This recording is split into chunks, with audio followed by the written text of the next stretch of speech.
नमस्कार साथियों, स्वागत है आप सभी का एकेडमी ऑफ टीचर्स के यूट्यूब चैनल पर। दोस्तों, इस वीडियो में मैं आप लोगों के लिए लेकर के आया हूं RIE NCERT के कॉमन एंट्रेंस एग्ज़ाम से संबंधित महत्वपूर्ण जानकारी। जैसा कि आप लोग जानते हैं कि RIE NCERT के कॉमन एंट्रेंस एग्ज़ाम के लिए नोटिफिकेशन आ चुका है। तो आज के इस वीडियो में हम लोग जानेंगे कि RIE NCERT का जो कॉमन एंट्रेंस एग्ज़ाम है वो किस लिए होता है, वो उसका क्या इम्पोर्टेंस है, उसके लिए इम्पोर्टेंट डेट्स क्या हैं। इसके अलावा उसके RIE का मतलब जैसे आप जानते हैं रीजनल इंस्टीट्यूट ऑफ एजुकेशन, तो इसके कौन कौन से रीजन हैं और उस रीजन में आपका मतलब आप जिस स्टेट के डोमिसाइल हैं, जिस स्टेट के आप निवासी हैं, तो वो आपका किस रीजन में आएगा, ये आपको जानकारी मिलेगी। इसके अलावा एलिजिबिलिटी क्या होगी, अगर आप जो है ये इंटीग्रेटेड बीएड करना चाहते हैं अथवा एमएड करना चाहते हैं अथवा बीएड करना चाहते हैं, उसके लिए पूरी एलिजिबिलिटी आप लोगों को बताई जाएगी। इसके अलावा इम्पॉर्टेंट जो टॉपिक है सिलेबस के बारे में भी डिस्कशन किया जाएगा। तो इस प्रकार से आपको एक कॉम्पैक्ट जानकारी मिल जाएगी कि RIE NCERT आपके लिए सूटेबल है या नहीं। तो चलिए दोस्तों, सबसे पहले जान लेते हैं कि RIE है क्या।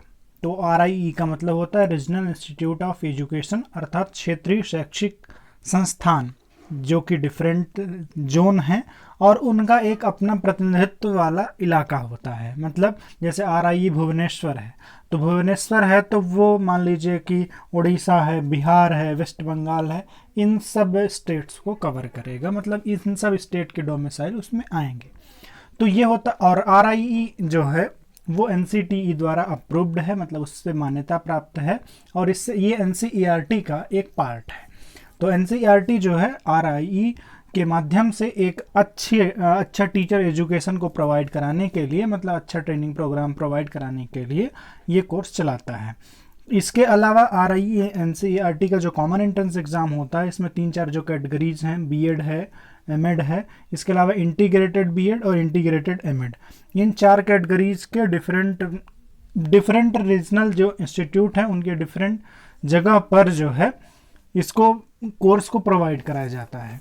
तो सबसे पहले यही समझ लेते हैं कि किस रीजनल इंस्टीट्यूट में कौन कौन सा कोर्स अवेलेबल है और उस जो है इंस्टीट्यूट में कौन कौन से स्टेट कंसिडर किए जाएंगे, मतलब कौन से स्टेट के जो सिटीजन हैं या डोमिसाइल हैं वो उसमें जा करके अप्लाई कर सकते हैं। RIE अजमेर के बारे में जानते हैं। RIE अजमेर जो होता है वो BSc बीएड, मतलब इंटीग्रेटेड BSc बीएड और BA बीएड, इसके अलावा अलग से बीएड और एमएड जो 2 ईयर का होता है वो भी करवाता है।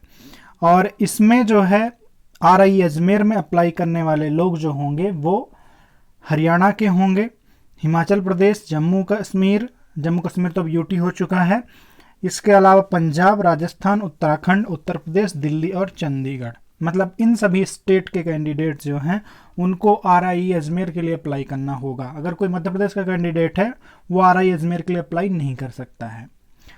तो इस RIE अजमेर में 4 ग्रुप हैं। इंटीग्रेटेड बीएड है, चाहे BSc हो चाहे BA हो।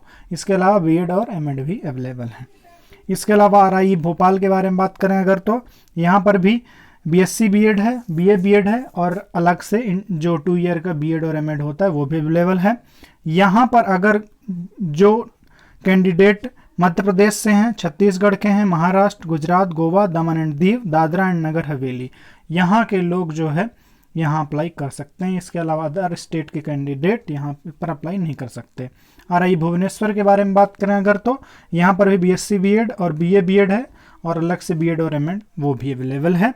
और यहाँ पर जो है RIE भुवनेश्वर के लिए, RIE भुवनेश्वर में जो लोग BSc बीएड या BA बीएड और एमएड करना चाहते हैं वो लोग अरुणाचल प्रदेश, असम, बिहार, झारखंड, मणिपुर, मेघालय, मिजोरम, नागालैंड, ओडिशा, सिक्किम, त्रिपुरा, वेस्ट बंगाल और अंडमान एंड निकोबार आइलैंड के होना चाहिए। ध्यान से आप लोग देख लीजिए, ये आपका है, जिस स्टेट से आप बिलोंग करते हैं उसी के लिए अप्लाई करेंगे। और बीएड कोर्स के लिए RIE भुवनेश्वर जो है वो सिर्फ और सिर्फ बिहार, झारखंड, उड़ीसा, वेस्ट बंगाल और अंडमान निकोबार आइलैंड के लिए जो है अलाउ करता है। इसके अलावा अदर स्टेट के कैंडिडेट इसमें अप्लाई नहीं कर सकते हैं नॉर्मल बीएड के लिए, और अदर टाइप के बीएड के लिए इतने सारे जो है स्टेट अप्लाई कर सकते हैं। इसी प्रकार से RIE मैसूरू है। इसी प्रकार से नॉर्थ ईस्ट RIE है, शिलोंग जो है ये सिर्फ बीएड करवाता है। तो इसमें भी आप देख सकते हैं कि अरुणाचल प्रदेश, असम, मणिपुर, मेघालय, मिजोरम, नागालैंड, सिक्किम और त्रिपुरा के कैंडिडेट अप्लाई कर सकते हैं। इसके अलावा प्रारंभ है, state institute of advance studies in teacher education Jhajjar, जो कि हरियाणा में है। यहाँ पर BSc बीएड और BA बीएड मात्र अवेलेबल है, और यहाँ पर अप्लाई करने वाले लोग जो होते हैं वो हरियाणा के डोमिसाइल होने चाहिए, और 85% पहले हरियाणा के भरे जाएंगे। उसके बाद जो कुछ सीट बचती हैं वो उसको जो है सभी स्टेट और UT के अप्लाई कर सकते हैं। तो इस प्रकार से ये RIE डिफरेंट जो रीजनल इंस्टीट्यूट हैं उनके बारे में, और उसके अंतर्गत कौन कौन से स्टेट आएंगे उसके बारे में आपको जानकारी मिल गई होगी। दोस्तों अब बात कर लेते हैं एलिजिबिलिटी की।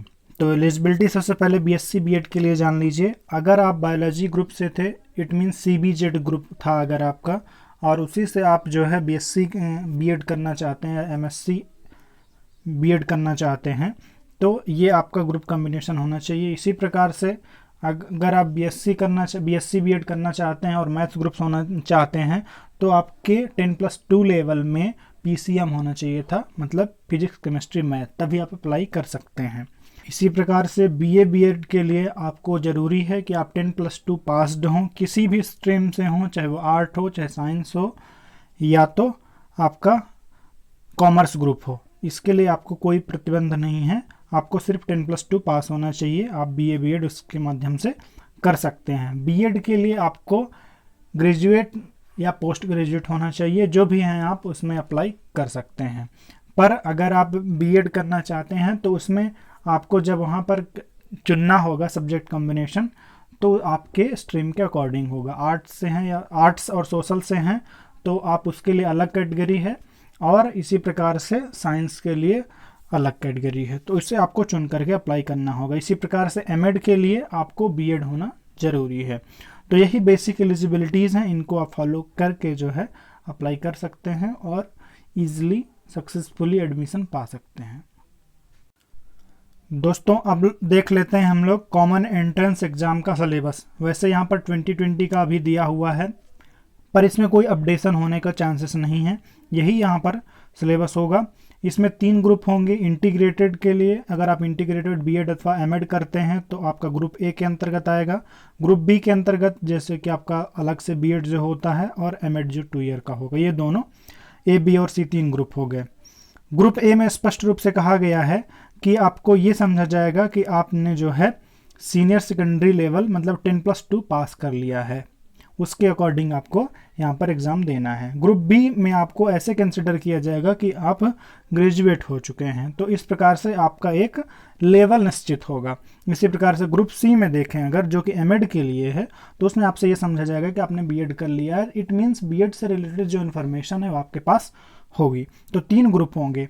और इसके अलावा जो यहाँ पर ब्रॉडली सिलेबस जो दिया हुआ है कि इसमें 3 जो है टॉपिक हैं जो डिस्कस किए जाएंगे, language proficiency, teaching aptitude, reasoning ability. तो इसमें जो है लैंग्वेज प्रोफिशिएंसी से 20 क्वेश्चन होंगे। इसी अलावा इसी प्रकार से टीचिंग एप्टीट्यूड के 30 और रीजनिंग एबिलिटी के लिए 30 क्वेश्चन होंगे।